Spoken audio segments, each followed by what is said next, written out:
मुझे बहुत अच्छा लगा कि अलग अलग खेलकूद की प्रतियोगिता में बिना भेदभाव के वहां पर वन विभाग के क्लास 1 अधिकारी से लेकर के और 4th क्लास के एम्प्लॉइज ने भी भाग लेकर के इस किया है। वास्तव में खेल के पीछे का भाव ही यही होता है, जहां हम सब प्रकार के भेदभावों को दूर करके हार जीत की चिंता के बगैर एक स्वस्थ प्रतिस्पर्धा को आगे बढ़ा करके समाज के सामने एक प्रेरणा प्रदान करते हैं। और वन विभाग के लोग विभिन्न खेलकूद की प्रतियोगिताओं में भागीदार बन सके, यह हो सकता है कुछ लोगों के लिए एक सपना हो, लेकिन यह हकीकत भी देखने को मिली है। और मैं विश्वास करूंगा कि अभी तो 43 मेडल उत्तर प्रदेश को प्राप्त हुए हैं। अगली बार उत्तर प्रदेश की इस भारी टीम को नंबर 1 स्थान प्राप्त करने की तैयारी करनी चाहिए और एक नियमित दिनचर्या का हिस्सा इसे बनाना चाहिए। आपके ऊपर बड़ी जिम्मेदारी है और मुझे लगता है कि आने वाला समय आप लोगों का है। पूरी दुनिया इस बात के लिए चिंतित है, क्या होगा जो जलवायु परिवर्तन के क्लाइमेट चेंज के दुष्परिणाम सामने आ रहे हैं, इसकी परिणति क्या होगी, कहां जाएगी मानवता, कहां जाएगी जीव सृष्टि। और उसमें पर्यावरण संरक्षण को लीड करना आज की सबसे बड़ी आवश्यकता बन चुकी है। जलवायु परिवर्तन के दुष्परिणामों से न केवल मनुष्य को बल्कि जीव सृष्टि को बचाना यह आज की सबसे बड़ी आवश्यकता बन चुकी है। और उस अहम भूमिका को तभी आप निर्वहन कर पाएंगे जब फिजिकली और मेंटली आप फिट भी रहेंगे। और प्रधानमंत्री मोदी जी ने खेलो इंडिया खेलो या फिट इंडिया मूवमेंट को इसी भाव के साथ आगे बढ़ाने का काम किया। हमारा प्रयास होना चाहिए हर स्तर पर खेलकूद की अलग अलग प्रकार की गतिविधियों को हम आगे बढ़ा सकते हैं।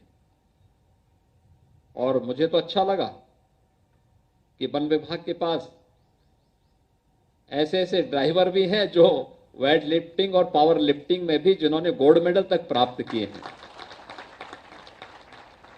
यानी अगर कहीं कोई वन माफिया आ ही गया तो कम से कम उनको पटकने के लिए भी इनके पास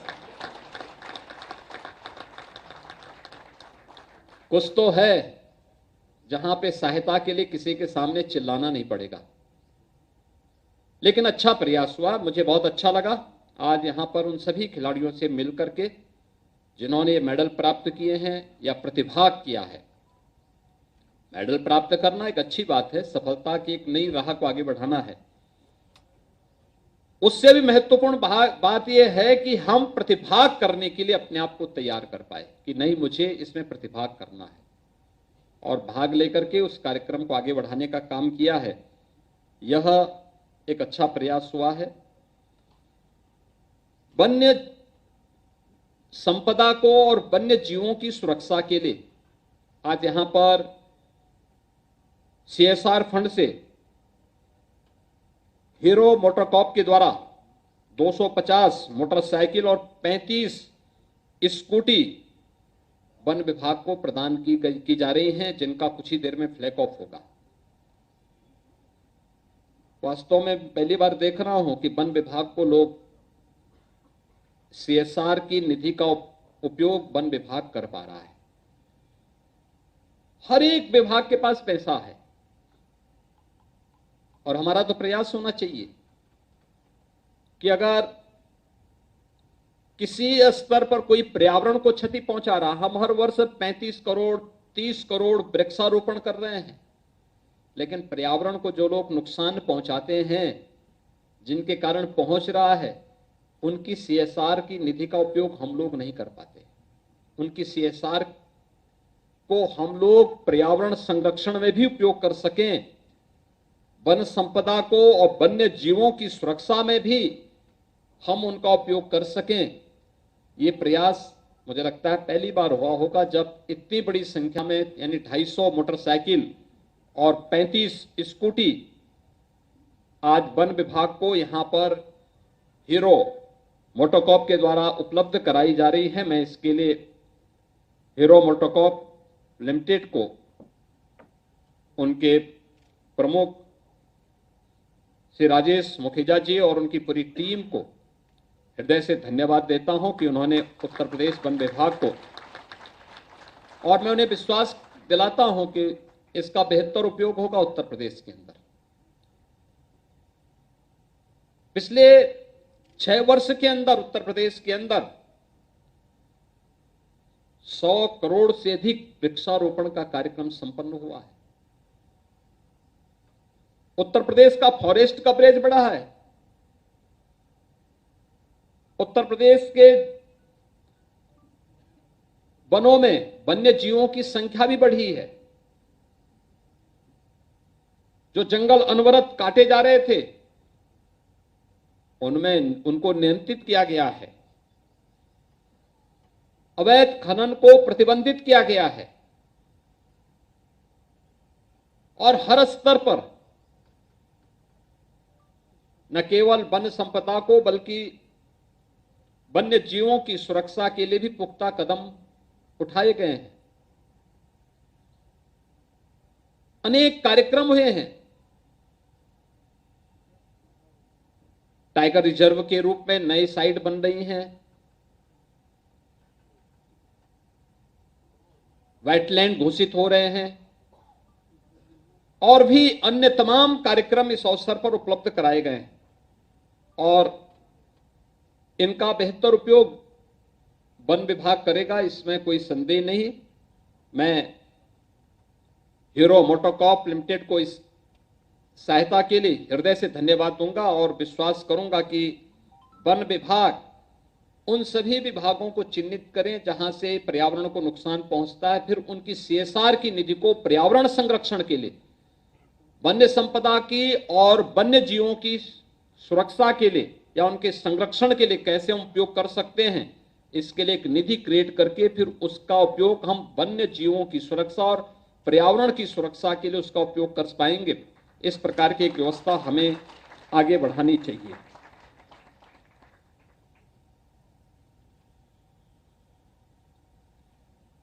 आज इस अवसर पर जलोत्सव माह की भी घोषणा हो रही है।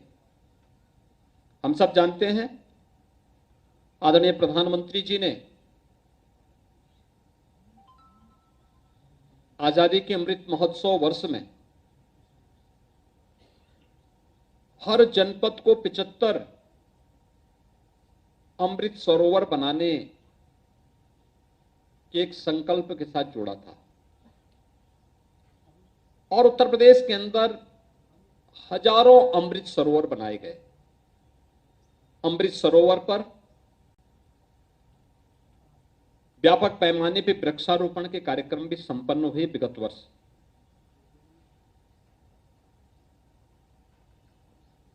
वनों के अंदर भी हम लोग इस प्रकार के जलाशयों को आगे बढ़ा सकते हैं। जलाशय जंगल के खरपतवार के कारण, क्योंकि एक समय के बाद जब जल उन जलाशयों से सूख जाता है तो उसमें बड़े बड़े खरपतवार पैदा होती हैं और एक समय के बाद उस जलाशय के अस्तित्व पर संकट आ जाता है। अगर हम नियमित सफाई करेंगे तो जल संरक्षण का एक बेहतरीन माध्यम हमारे लिए बन सकता है।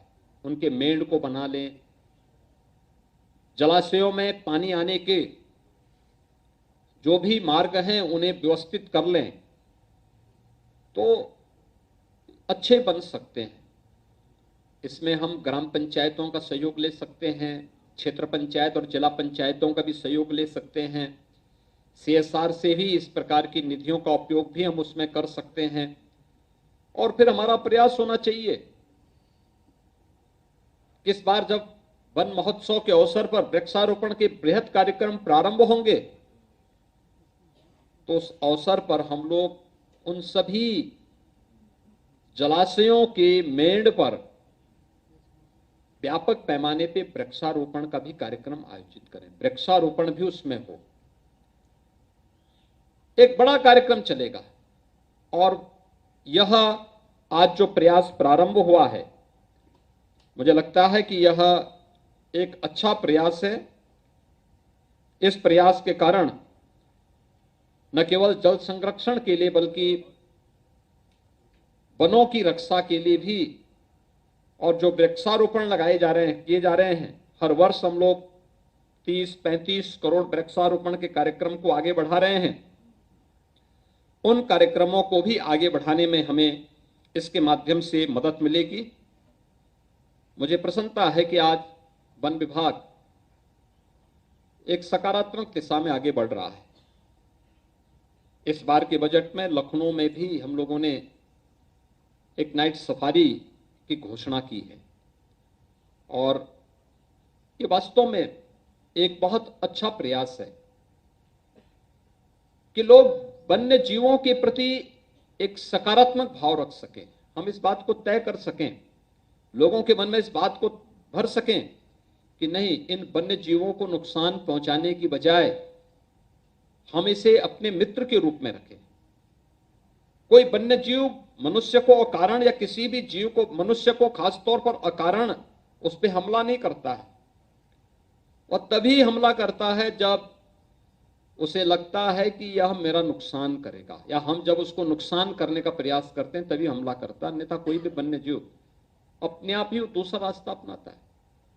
मैंने तो बहुत बार आंखों से देखा इस बात को कि अगर कोई इसे छेड़ नहीं रहा है तो अपना रास्ता अपने आप अलग दूसरी ओर मुड़ जाता है।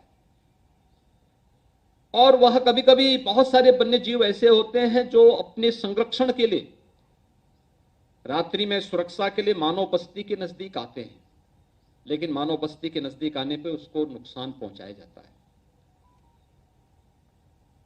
देखिए, जीवन चक्र बिना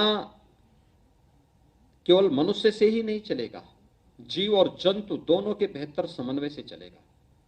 हर एक जीव का अपना अस्तित्व होना चाहिए, उसको आगे बढ़ना चाहिए। जैव पारिस्थितिकी को तभी हम बना के रख भी पाएंगे, और इस दिशा में हमारा प्रयास होना चाहिए। जैसे यहां पर हम लोग अभी